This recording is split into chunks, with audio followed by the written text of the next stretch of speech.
and gentlemen, welcome to another edition of Shelter Confusion Thursday Night Hangout.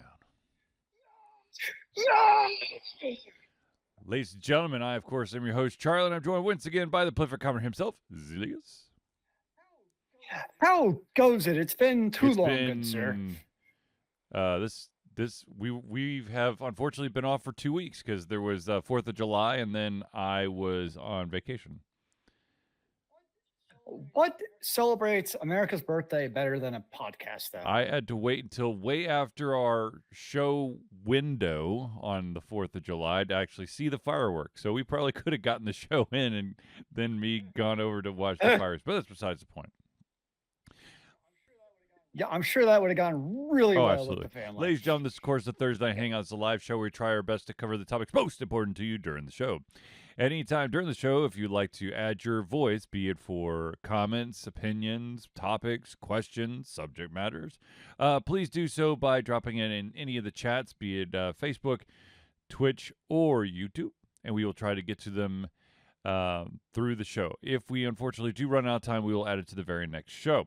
So without further ado, let us get into things. And the first thing we got to get into is the fact that Nintendo, of course, continues to be busy with their lawsuits, and this time they're going after a Switch ModChip seller and the Switch piracy Reddit moderator.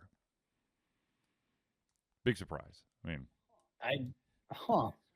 I guess Nintendo really wants to keep their lawyers busy, make sure that, they have a good resume and CV by continuously going after, potentially pirated sites.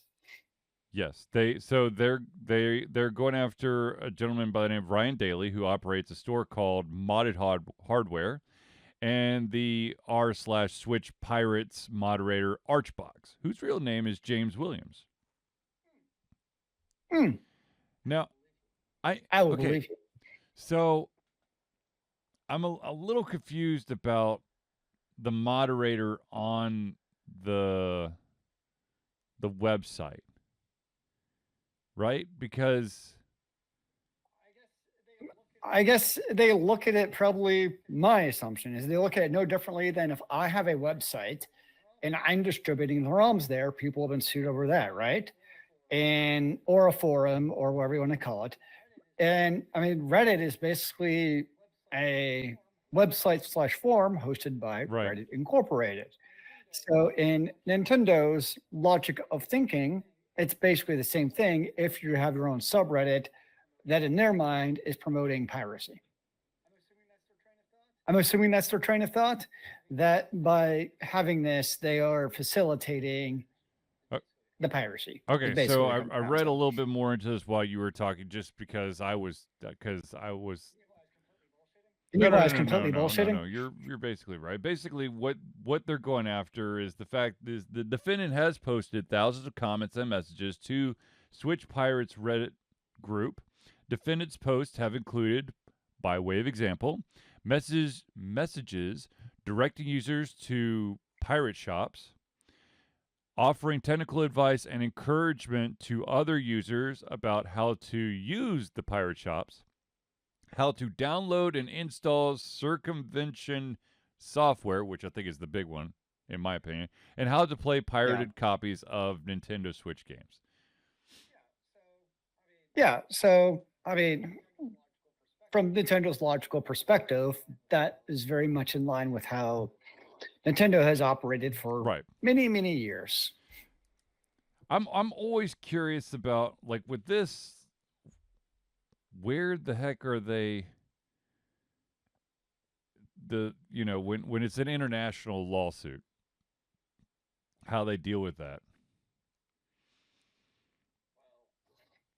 Well, that's a great question, of which I have no idea, because the gentleman who's the Reddit moderator, he lives in Arizona, by the way. I would assume they're suing in the United States then, of some sort, somehow, some way. And the pirate shop owner is federal in Seattle, Washington. Yeah, I mean, Nintendo has U.S. offices, subsidiaries, et cetera, et cetera. So they could just roll out in the United States. Send them, it's like playing Yep. Monopoly, send them straight True. to jail. True. What's I do want to point out that Alta Confusion does not, um, uh, support pirating of software. Um, I support pirating of the Alta Confusion there you go. podcast. Until it's behind the paywall, which will never happen. So you don't have to worry about that. Yeah, that's to say.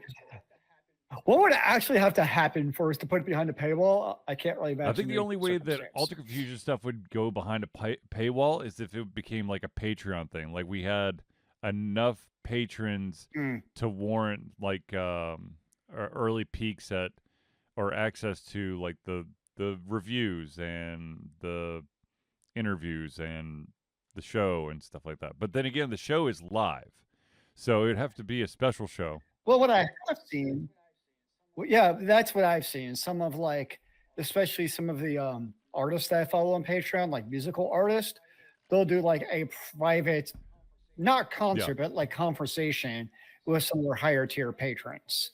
And to me, that's a pretty cool way of doing it. If somebody's willing to give you X amount of money a month, then it's worth your monetary while to spend an hour or two with your fans, and the fans obviously get that out of it.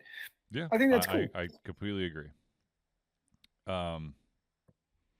So moving on now, there is, to continue the streak of sadness, I swear to God, that we're going to start calling this the sad, alter your confusion and become sad. Yes. No, so let's just get through it. Let's try to rip this badass Band-Aid off real quick and go through a couple of studios that have been hit with the closing bell. And the first one is a company called Axis Studio. This is an animation VH.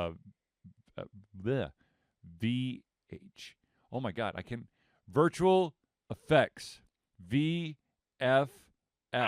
For some reason, I can't say VF and X together. This is a company that's created many different cinematics for the Halo series. It's been around for 24 years. They were founded in Glasgow, Scotland, and they had two offices, one in Bristol and one in London. Unfortunately, it was 160 jobs lost, and it will be very interesting to see who can actually fill the void, because they've been around for so long that they're kind of one of those main studios for like the Halo games and others. So would they basically a subcontractor to do visual effects for developers? Their main focus was, especially for like Halo Infinite and Halo 4, they were basically all the cinematics. Yeah. Oh, cool. So sad day. Now, here comes a nasty name. Embracer is at it again. Oh gosh. I'm just gonna mute you now. They are shuttering a company that has been around for it feels like for freaking ever, and the studio is called Piranha Bytes, and it may sound vaguely familiar, but here I'm going to try to pull up their list of games here. So they are the company behind all the Gothic, Risen, and LX games. ELEX. LX. I'm familiar with the Gothic series. Don't recognize the other ones. I would have sworn that there was another one there as well, but the studio basically shut down at the end of June. However, there is a little bit of good news. Two Piranha Bytes veterans are opening a new studio. Piranha Bytes is based in Germany, and they tried desperately to find a new partner because I think Embracer's like, we're either going to close you or you got to find someone else. I don't know. Okay. The two veterans from Piranha Bytes are actually a married couple. I am not going to try to pronounce their. Well, what the hell? Bjorn and Jennifer You don't think you'll get the correct? Pankratz have formed the new studio, Pithead Studio. It'll focus on developing indie games, which is good. I like indie games. I'm a huge fan of indie games. If you haven't, like been around Alter Confusion for basically, I don't know, the last 10, 15 years, because we've been around that long. So hopefully, I mean, I remember playing Gothic came out 2001. Yeah. Yeah, it's an When older was one. their last? LX2 was 2022. So they were on the PlayStation 4, PlayStation 5, Windows, Xbox One, Xbox Series X/S/whatever. But yeah, Embracers at it again, just shuttering all their effing studios. Hooray! They're consistent. Something to be said for that, right? I'm trying. No. No. Okay. All right, let's talk about another thing that's closing down.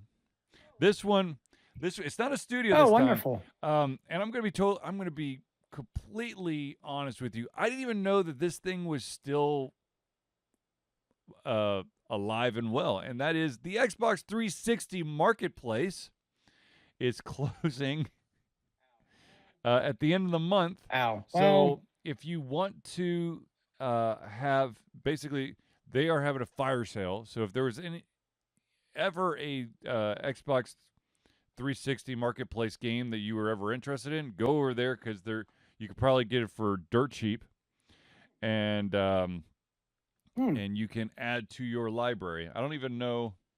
Actually, I do know where my 360 is. That would have been a lie if I said I didn't even know, because it's in. I know where mine Mine's is. in the Mine's in a closet box over behind, just off screen, right next to my PlayStation. Nice. 3, right? Yeah, because I didn't get a 4. Did I get a 4? No, I stopped at 3. I don't remember. I don't know either, man. But yes, if you want to get in on all the awesome action of the 360 marketplace, now's the time to do it. You've got until July 29th.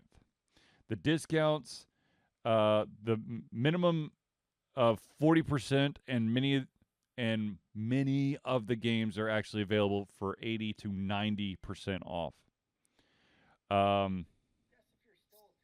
I mean, I guess if you're still a 360 gamer, then it's if you want, go get some old games. See here.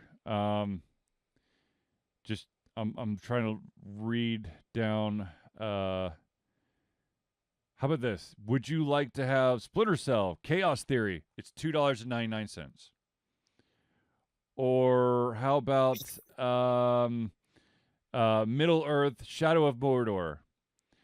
$4.99. You mean all these games that go on sale on Steam for that exact same price? Let's say you don't have a PC that's up to snuff, but you have a 360 that, you've been dying to find some. It'd be kind of impressive to have a working PC nowadays that's not more powerful than 360. Just say. But, there's individuals of people who survive on their Chromebooks and have consoles, or they survive on utilizing their smartphone their work computer and then their consoles. I was recently approached by a old friend of the show to see if I would be willing to buy a new Xbox and the copy of a very very popular game that just came out and join into a dynasty league. And I said no, thank you. No, it does not. Does the game exist on the PC? Yes, apparently That's EA decided interesting. that college football 2025 is only going to be on console. I was approached with the But same the problem offer. is that there's no cross-platform play as of now. Yeah, there is. Okay, well, when I had the conversation, it was that everyone had to be on the Xbox. Huh. Interesting. I think changed. I don't know. I think there's like limitations to the cross-platform. Like you could probably play like an exhibition game, but I don't think you could do like the Dynasty League. Yeah, I think. If you're doing a Dynasty, then it's not the same. Could be, because I looked online and it's like, yeah, you can do cross-platform play, but when you started getting to like the different types of play, I don't know what it even meant because I haven't played a football game since like I love the fact that every single time that that Zealeus and I have a conversation that revolves around sports games, and Zealeus's last game that he will drop every single time is, the last time I've really played a sports game is NFL Blitz. No, there's nothing wrong with the game. I just find it humorous that it'd be, I mean, not to some degree, it'd be like the last basketball game, which this would be an absolute lie for me to state this, but for me to come out and every single time there's a basketball game coming out saying, the last game I played was NBA Street. Ooh, NBA Jam's another one. Jam, but whatever. I like Street. My problem is I just don't like realistic sports games. Yep. Like I don't find them enjoyable. Kind of like, you don't like FPS games that are like real. Like same thing with sports games. I liked NFL Blitz. I like NBA Jam. I like those type of, off the hook type of sports games. I find those entertaining and fun to play. But like super hyper realistic sports games where like you actually have to like know plays and like know what's going on, like it's just not. Also, not gonna lie, a lot of people, a lot of sports fanatics out there who play those games know how to basically control all 11 players at the same time. That's too many for me. That's why like a game like they're good at it. NBA Jam that has, I think, 3 players, or is it 2? It's been so long. I don't. Now you have me questioning. It's either myself. 2 or 3, and that's well within my wheelhouse. The same with NBA Street, which was basically, it was kind of like if you were to take a little bit of NBA Jam and then add like over the top, not realistic at all, dunking contests. Because you would jump basically. Nice.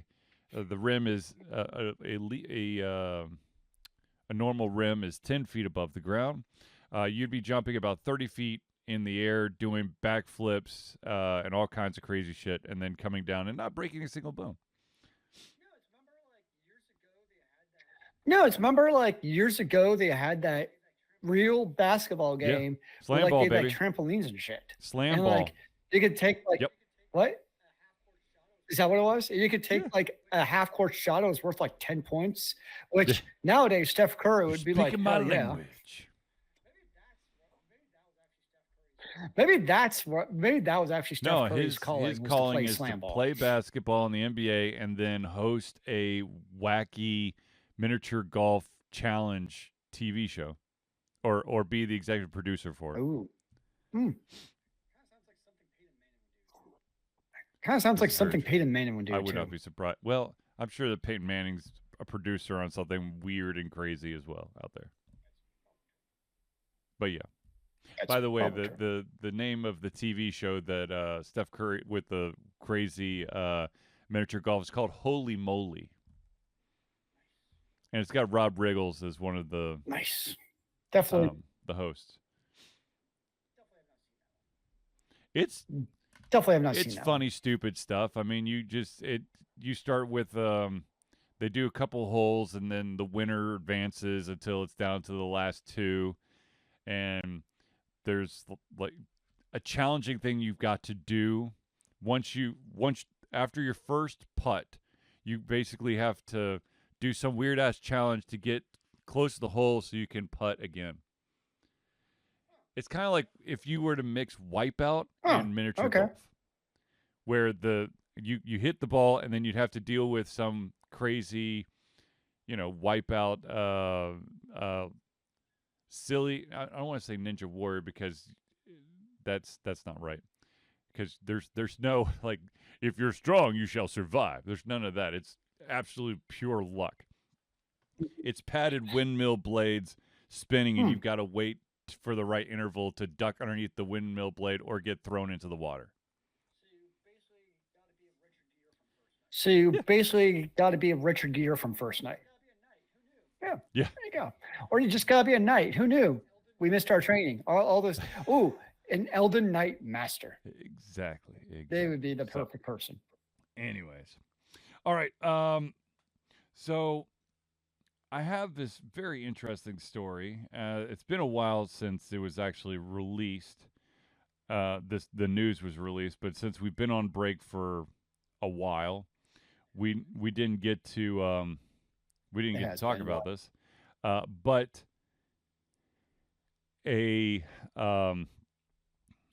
for those who out there who don't know, when you are a developer and you are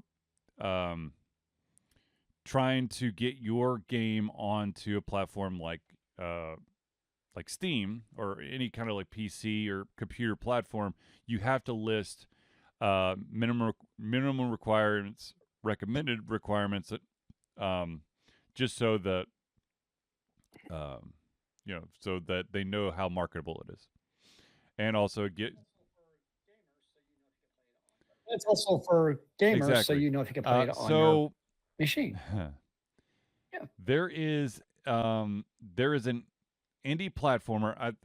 I'm assuming that by this point, because the story that I found was dated June 28th. So hopefully that's to 20 days ago. So hopefully they fixed it. But at the time of this, that article, there was an indie platformer out there called Bat to the Heavens.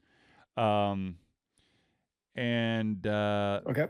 The minimum system requirements on the Steam page listed the following: processor, 5 hamsters; graphics, 2,000 hamster brains; sound card, hamster surround sound; VR support, nope; additional notes, I hope it works. Okay. So yeah, and I've got an intruder. Hold on one sec. And well, I mean, oh dear. I mean, I guess as long as you're upfront about your requirements in the form of hamsters, it's better than lying and saying like, "Oh, my game can run on a i3 core," when really needs like an i5 with a super duper graphics card. So, if it's gonna say I can run on hamsters, then more power to you.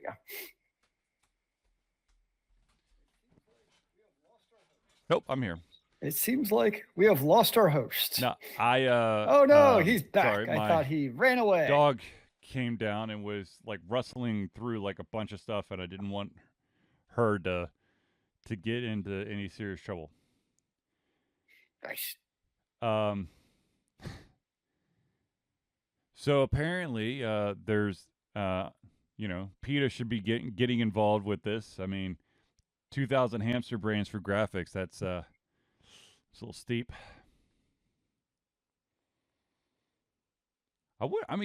I'm sure that Valve just had like a good giggle about it. I'm hoping that someone wasn't that this was all kind of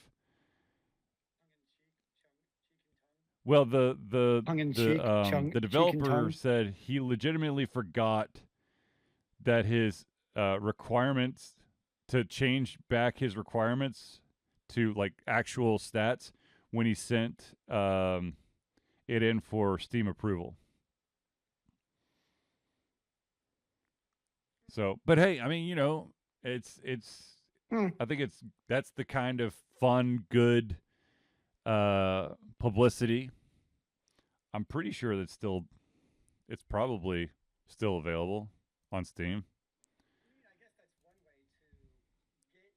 I mean, I guess that's one way to Yeah. get some maybe attention they otherwise would not have got is by having interesting, crazy things like that. And sure. To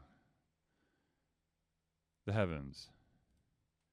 It is still available on Steam. Let's see here. Where are the requirements? I think they removed the requirements off because I don't see it anywhere. Oh wait, no. Here it is. Well, Here I want to know how many hamsters I need to run this game. It still is.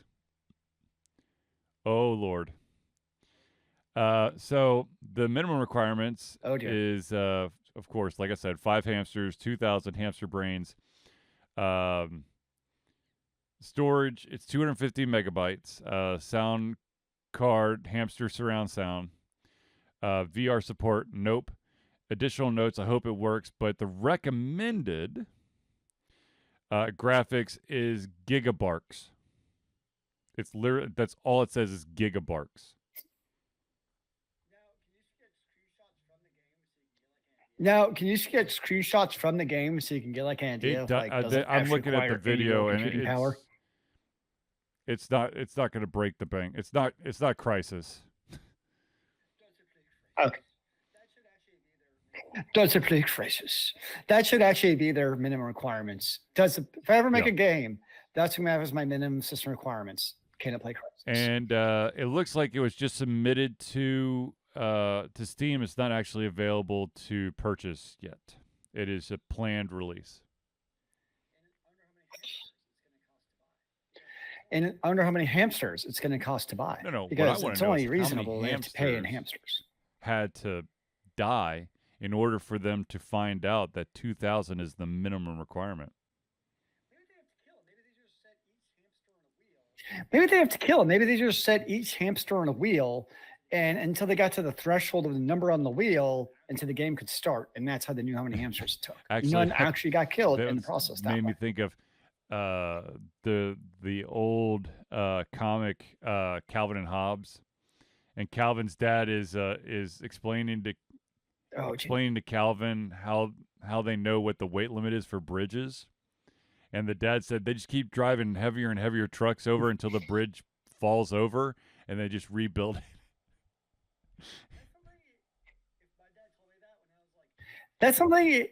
If my dad told me that when I was like, I'd be like 5, I would have 100%. That's such a good idea. I'd be like, oh, cool. And now, of course, actually learning, how the real world works. You're kind of like, yeah, I'm pretty damn stupid for actually believing that at any point. My favorite one though is always to get to like a tunnel or a bridge, and it's like maximum height 12 feet. I'm like, well, what the hell happens if I already get this far with a semi that's 13 feet? Do I just have to like slam on my brakes, hope I stop in time, and turn around? Better have some good braking power, I guess. I hope so. Anyways, all right. So, ladies and gentlemen, we're going to pause real quick to thank the individuals who help Alta Confusion be the Alta Confusion that you love and adore. And these, of course, are our friends of the show. And so we will start off with the Indie Cluster. The Indie Cluster is an organization of independent game developers that want to gain exposure by being involved in the community. They collectively journey to popular conferences as a traveling booth to help gain attention for their games. They make partnerships in local communities to bring games to the mainstream mindset. They highlight local, unusual, and rare concepts that challenge the paradigm of the common. They also host events to teach kids and minority groups about game development to hopefully one day enter the industry themselves. For more information, go to indiecluster.com. The next shout out we got to give, and also a little bit of a congratulations to the gentleman behind Noodle Boy Media. He just accepted a new job. He is leaving Kansas City and now moving to Baltimore, Maryland. That, of course, is Noodle Boy Media. Founded in 2015 by Andrew Tran, Noodle Boy Media, previously White Kid 47 Media, is your choice for professional photo shoots and panel recordings at conventions. They pride themselves in providing a high level professionalism, top-notch experiences, and quality services. If you want more information and to view their full list of services, check out facebook.com/noodleboymedia. Now, the next one we got to do is surrounding individuals in the greater Atlanta area who have those aches and pains. Maybe it's from gaming just a little too much, or maybe you've been slouching in your computer chair, or maybe you just have, your normal aches and pains of everyday life, or maybe you pushed yourself a little too hard in your basketball game last night. Who knows? Anyways, ladies and gentlemen, Hero Chiropractic is a unique healthcare practice set up by Ryan Moore. The company's focus to elevate a patient's experience of freedom, creative expression, and joy. They believe that everyone can be a hero and has incredible heroic potential inside themselves waiting to be unleashed. Hero Chiropractic focuses on mobile chiropractic care in the greater Atlanta area.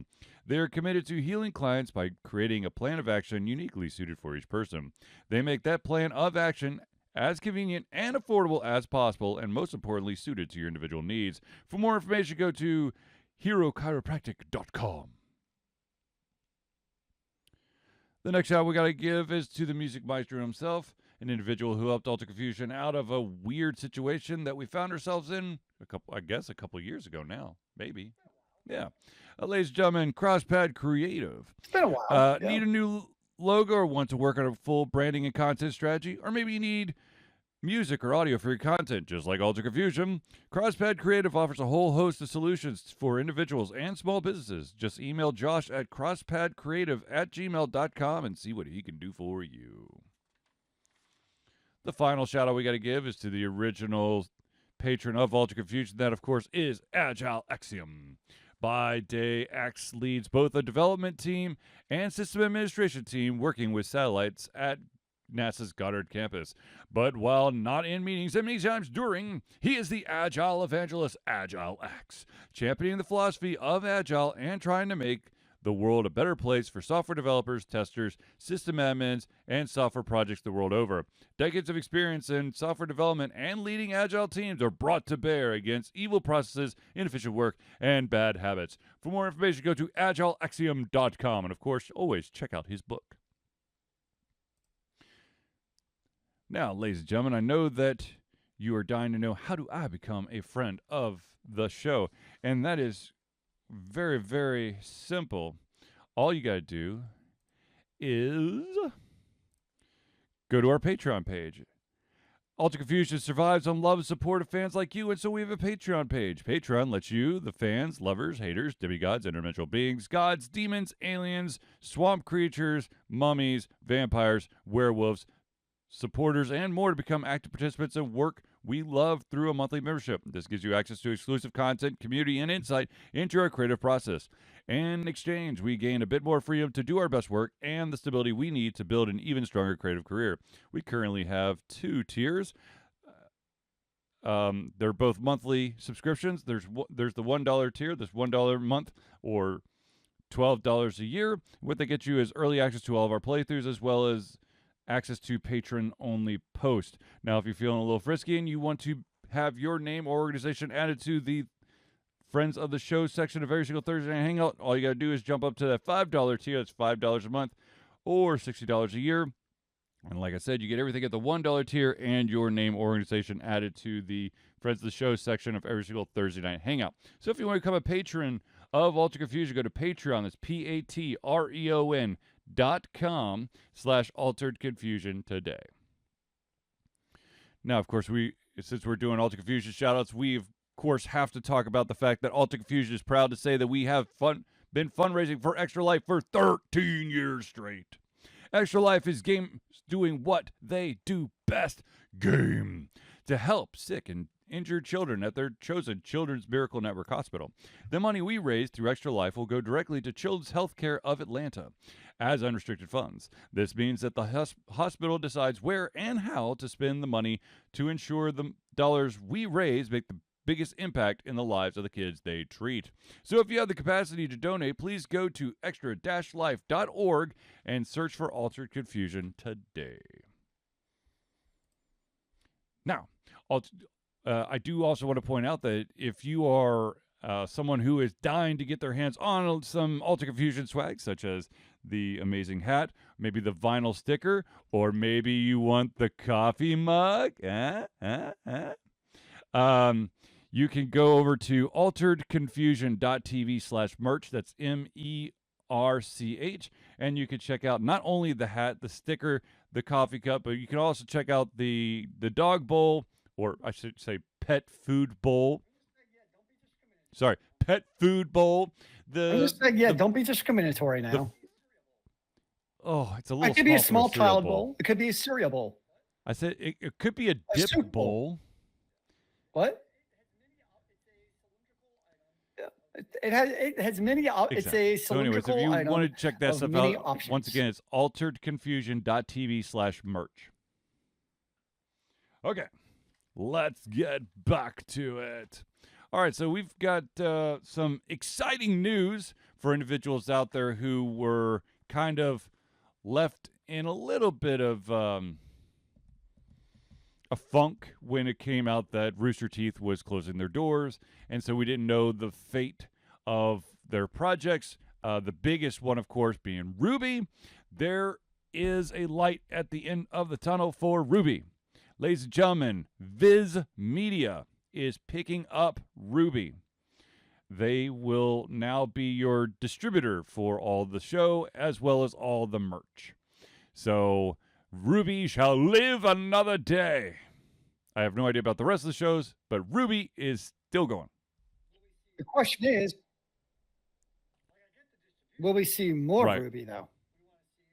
Like, I get the distribution angle because we want to see still on content streaming, but will they create more seasons? That's what announcement, they did a video, and it was one of the series creators and the voice actress for Yang saying how excited they were about Viz Media picking up RWBY. So I'm assuming that there's going to be more. That'd be awesome. Yes, indubitably. That'd be awesome. So there is a light at the end of the tunnel for RWBY. I don't know about, like I said, I don't know about the rest of their shows. I know that a lot of their podcast, podcast stuff, they've just basically spun off and done a different, basically the same thing but under a different name, which is usually what happens with that kind of stuff. So, but exciting news, RWBY. Indeed. All right, so this one is a question that came in while I was at the question that came in while I was at the beach, and I'm going to bring it up now. Zealeus, with all these amazing TV series and movies that are being created exclusively for streaming services, so we're talking a digital distribution platform. It's streaming. What is your take on these companies maybe turning around and doing limited edition physical copies of season 1 of insert brand, let's say Arcane?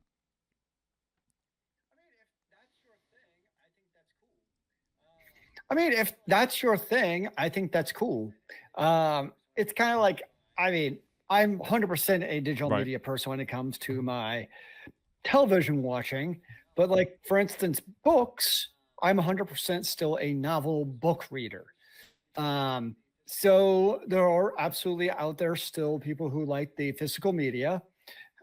I think the tricky part is, if you're in the, most people who like physical media still have the digital streaming services, like in this case, Netflix for Arcane. But if like it's already come out in streaming and they're interested and there was not a physical media option at the time, they probably already watched it online. And then it's like, oh, after the fact, now it's a physical media. That's just great. Whereas it might be more impactful if they released it with the like physical access simultaneously. I know it's more of a, I know it's not like their cash cow anymore, obviously, and they're not doing it for that reason, but there would be some people because you do definitely lose you definitely lose visual fidelity by streaming 100%. You're only going to get the best if you have like, which most people have now is the 4K TV, if you actually have a Blu-ray player. So there is that rationale over having the actual physical media. Is you're going to get a better quality image if that's you care that much about the little pixels. But if that's your thing, then I say cool. I too go for it. I'm not going to be like, oh, well, it's digital. Why would I spend all my money? The thing is, I think that we're seeing this in AAA title video games as well. Is I feel like there's probably some unwritten threshold that once you surpass that, and I think in the case of Arcane, because this is really where I think the question came from, is that Arcane is ending at the end of season 2. They're only doing 2 seasons, which is mind-boggling. No, there's so much content they can still do, but at the same time, I know. Why not? I mean, there's going to be an end. The viewership and the fandom for Arcane has always stayed pretty dang stable and steady. So you've got enough eyes and ears and enough buzz still going on the internet. So why not see what happens with a limited run? Not the beautiful thing about the age we live in now is that Riot and whoever the animation studio behind it is doesn't have to put it in brick and mortar stores. They can sell it straight from their website, cut out that type of thing. They can, there's going to be, 2,000 of these limited edition things. And of course, you're going to have those people out there who are going to buy it simply to put it on eBay or whatever,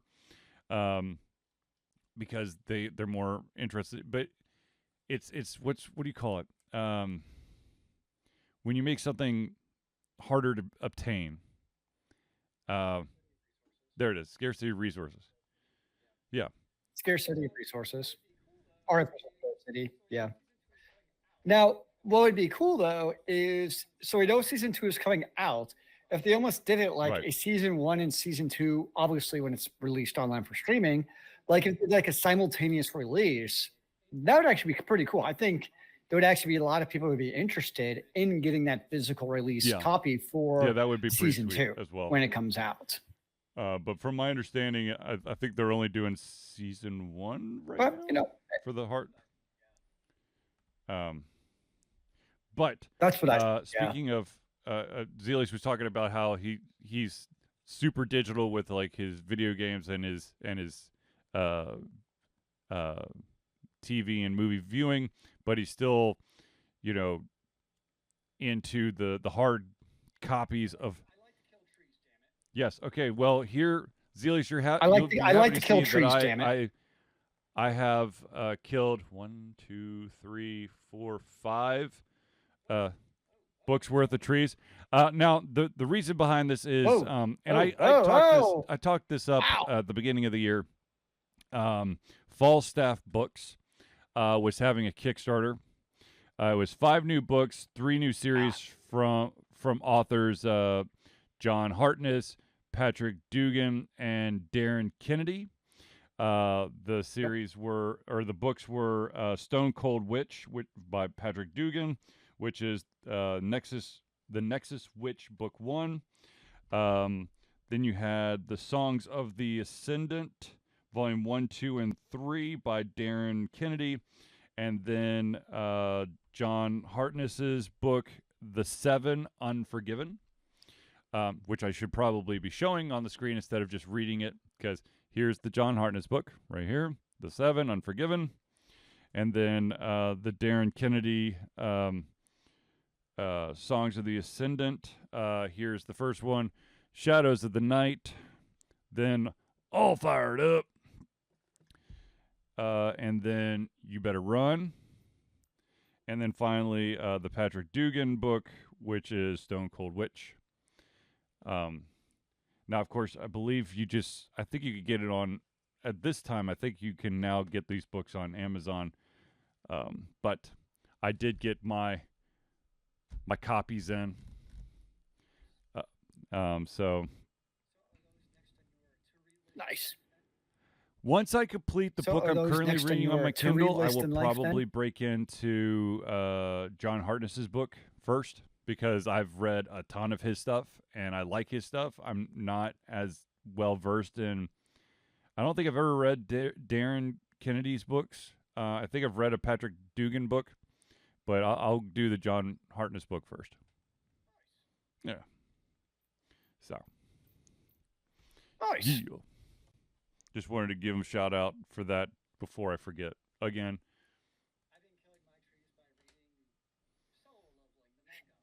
I've been killing my trees by reading Solo Leveling, the manga. Yep. So here's my challenge with manga, especially something like Solo Leveling, right? I find I have to force myself to slow down reading it, because like if I don't pay attention, I could read the entire manga in like an hour. So it's like something like that where like, I mean, it's beefy, but like slow down, like kind of, I really like to make sure like I slow down, like enjoy the artwork and everything else, to take it nice and slow going through it. So I don't like read the entire series in like a week. So I'm really I completely agree. My problem is that I'll get in like mangas. in a certain groove where all I'm reading is the text bubbles, and I'm not really taking in the whole scene, which I feel bad about, and that's why I go through it twice now. Once I just read it so that I get it, and then I'll go back and then really try to soak in all of the ambiance and atmosphere on the second go through. Like, are you talking about reading the entire book a second go through, or like those pages that are open a second go through? Okay, I do it differently. Like I'll read it quickly, the pages, and then I'll go back to those individual pages and soak the pages in. There's a very good chance that I'll stumble and do the exact same damn thing over again. So maybe if I go third time, I don't know, but if it's good enough, I'll come back to it. Or for some of the other manga that I read, I've just waited till the omnibuses come out, where it's pretty freaking meaty, and it will take me a while to get through. Yeah. Now the problem is, I texted Charlie about this. So like in Solo Leveling, you get like these items that the guy picks up. I cannot read like the font on the page. Yeah. I literally, like, my glasses on, I really don't have bad eyesight. I think it's actually like the size of the font. So I actually take my phone on the 3x zoom and like take a picture so I can like actually see what the actual items and like special abilities and shit are. That's my only complaint. I'm like, and that would be the like one advantage, to be fair, having it on the Kindle. So I actually have to figure this one out about the Kindle, because I don't know like how the zoom would work for mangas, but like you've got. I'm doing Berserk. Okay, so on the manga on my Amazon I've had it Kindle, on and it works great. Different tablets before. It does, and like it's not pixelated. Like it's like they've obviously, whatever they did with it, it's like when you zoom in, it's not like you're zooming in like a JPEG from the 2000s. It's like still very clear when you zoom in. And I would assume I don't obviously have solo leveling on the and Kindle, but I assume it's no different, which it's beautiful on the paperback, but that'd actually probably be a really good one to actually have the digital format so you could really zoom in on some of that artwork. But I'm definitely thoroughly enjoying the manga. Yes. It's definitely Yes. some things have happened that I was definitely not expecting. Yes. I'm like, oh. And then of course there's the books you could also do. I'm tempted to maybe even try. I don't know. Damn it. Hold on. I'll be right back. I am very Zealeus, curious you about keep the book, talking to be about honest. the books. I'll be right back.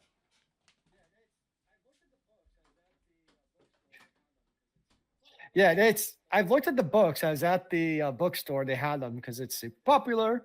It's also super popular in Crunchyroll, apparently.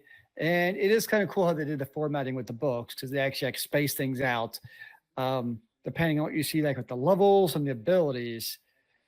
My question would be, which obviously you'd have to get a paperback book to actually see, do the books follow the story of the manga? Because the manga came after the books. So my assumption is, to some extent, yes, it does. And also, and probably Charlie can fill this in with us, does the online TV anime on Crunchyroll also follow the books? Or in this case, the manga, because we have not read the books. So maybe my next question to Charlie when he comes back is, does the Crunchyroll anime follow the manga? Very curious to see. So as Charlie is not here, we often talk about video games we played. And over the past week, I played a open alpha of Core Punk. It is a action RPG that I did not really enjoy because it's like an MMO action RPG. And the idea is you can get their intent. It's not easy. Like, it's not made to be an easy game. But the problem is, it's like you still kind of stand there and just get hit by shit. And like, you don't replenish health unless you find a fire to replenish your health.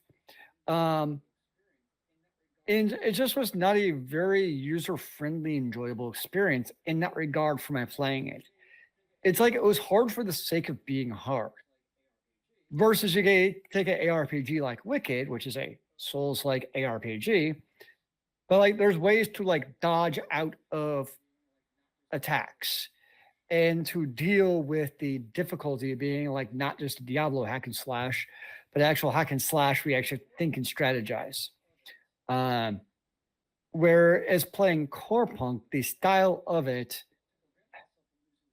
I didn't really feel that way to really strategize to prevent myself from losing those hit points, and really to have a way to then get those hit points back in a very easy and sustainable way. The other issue is walking around in Core Punk was freaking boring. Like you start down here, you're supposed to walk up to a village, and he tells you to go find this random person. You don't actually know who they are.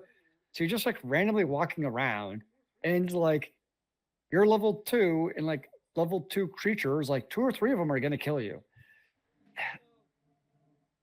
It just was not a very fun and enjoyable experience. So don't know how I feel about it. I don't know if they can continue in that vein because the way Core Punk is set up right now, it's going to fail. I just don't think there's going to be that ARPG audience for a MMO type of ARPG like that. That's just not even difficult, just not user friendly. So I was talking about is Core Punk had an alpha. It's an ARPG, and basically it's hard for the sake of being hard. Where like basically if you're level 2 and you face 2 or 3 level 3 like rats, they're gonna kill you. And like there's no way to regen your health. There's no easy way to regen your health. And what's become a very diluted ARPG scene between Diablo 4, Last Epoch, Lost Ark. You have all these games. I just don't think it's going to have a place. And it seems like Wicked, No Rest for the Wicked is filling that Souls-like type of hard ARPG niche right now, but there's a way to be good, basically, and have skill with it. I just feel like Core Punk's not going to be able to find that market.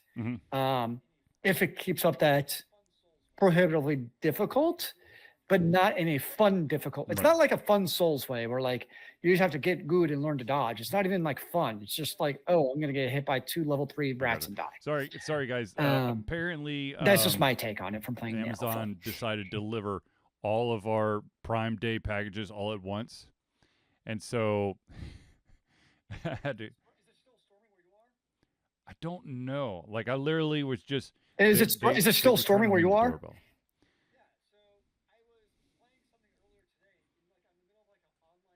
Yeah, so I was playing something earlier today in like in the middle of like an online session with other people, and all of a sudden it's like torrential downpour, and all my Amazon shit gets delivered. I'm like, sorry guys, got to go get this. I think I before, heard like, my Zealeus stuff ask gets me a question about solo leveling. Solo leveling. So my question is, does the anime follow? Although the, I do wish there were manga? more episodes, because I think this is that's one of them that only has like they're like season 1, and it's like I want to say, hold on, let me double check here real quick before I say anything. I think there's 12 episodes. So it's not, I mean, that's kind of become like the new standard of especially on Crunchyroll, is the first season of anything gets 12 episodes. Yeah. But it better be coming back for a second one, because gosh darn it. And then it see needs what to come happens back almost. well, there's a lot of ones that need to come back for a second one, but that's solo leveling definitely needs to come back as well. Mm-hmm. So I see, I don't know what they are, but all these Crunchyroll animes, they're all like, I was a level 99 sorcerer and I got rejuvenated as a level 1 weakest warrior ever.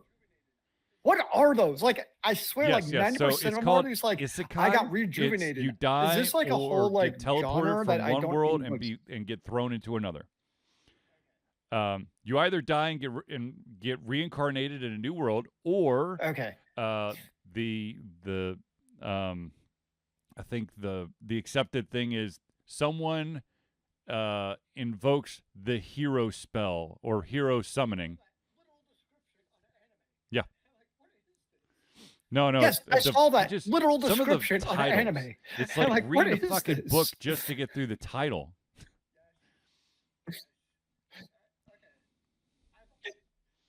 Yes.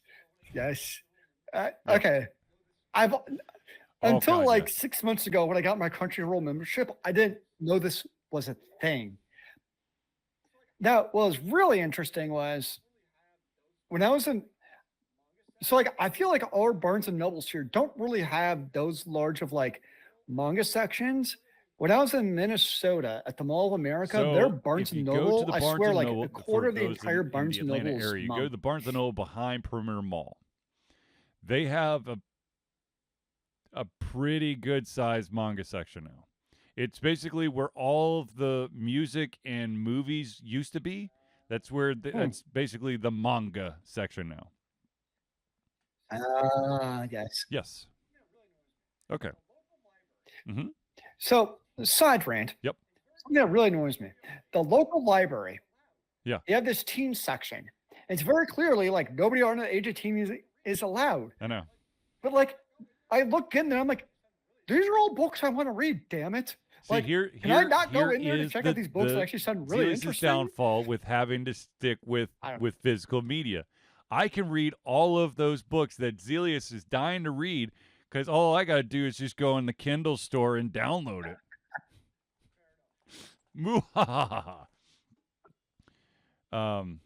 Okay, so real quick, I do want to. There was a game that I did a playthrough of a while ago. It's based off of a graphic novel series called Fables.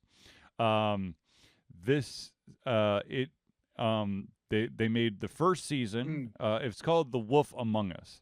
You basically get to play as the big bad wolf, and the big bad wolf is a detective, kind of like a private eye. Yes, I loved the shit out of it. And then there was the promise of a second one, and then of course Telltale Games went, and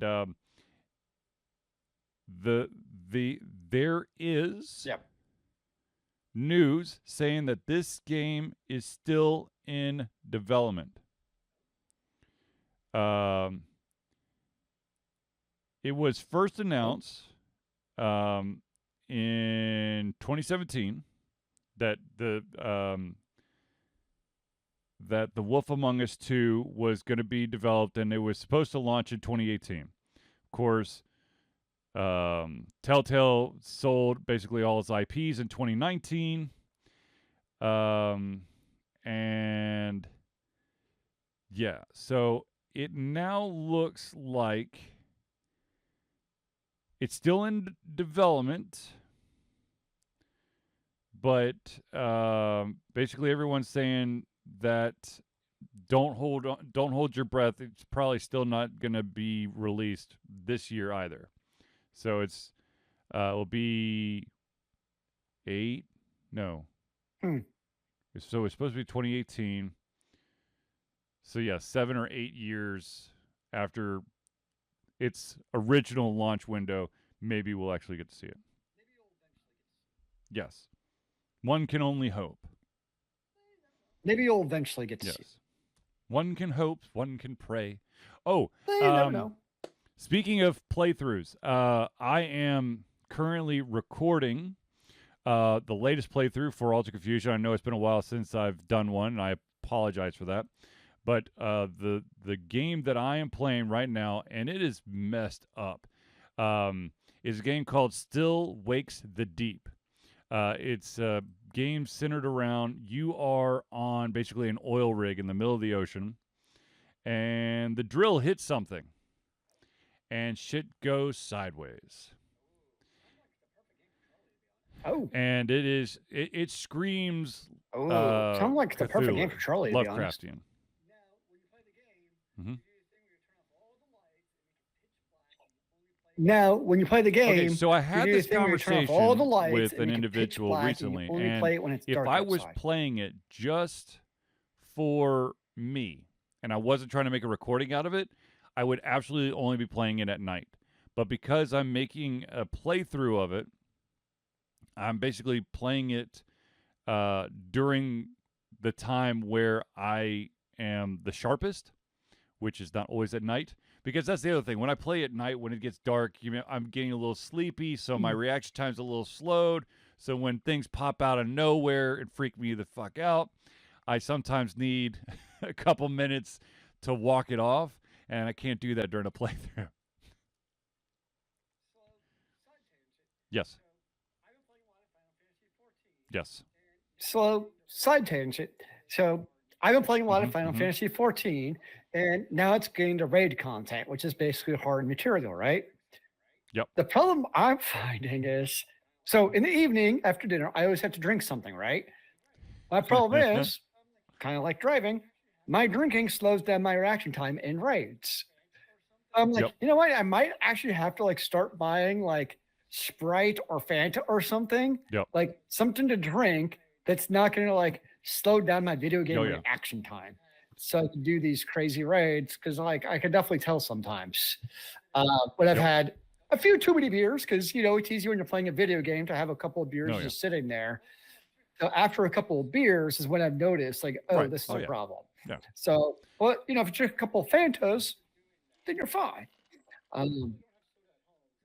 So I've actually considered doing that. Where I intentionally don't have soda at home because I know I'll drink it. But if it's basically just a beer replacement, speaking when I'm of doing gaming, that, I'm like, maybe that's an streaming. For those of you who tuned in this past Tuesday, you saw a first for me. I beat Kronos in Hades 2. Oh. That SOB finally went down. Let's go! Yeah! So it is, at this moment, the final boss in the deepest depths of Hades. Or, yeah, exactly. So there's still more to happen, but I finally I got the in game I got the complete run stat window for the first time. I'm like, yes, you went down. Nice. There you go. I will never understand how people. I have to have a fast weapon. I have to. Like there's this like super duper Mm, axe that deals out like a ton of damage, but it's so slow. And I'm a button yeah. masher, man. So like, I could get maybe like 8, 10 of my little knife stabbies in while the axe is basically wound up and then hits the ground. Now when it hits, it's gonna hurt a lot, but I can't.